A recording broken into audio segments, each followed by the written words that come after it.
Yaqinda bir tanishim menga aytib qoldi, kechqurun kechasi 1da ko'chada ko'rdim avtomobilimda.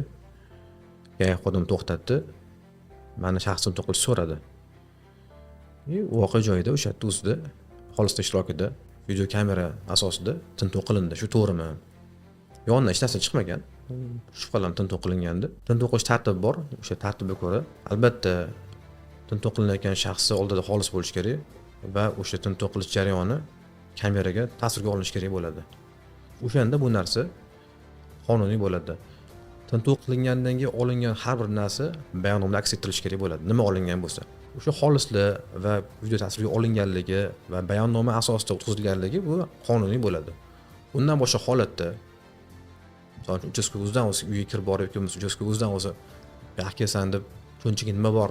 Chiqarib yoqa" deyish bu narsa noqonuniy hisoblanadi. Agar tintuv qilishga sanksiyasi bo'lmasa, ya'ni sanksiya prokuratura tomonidan beriladi, prokuror tomonidan tasdiqlangan bo'ladi.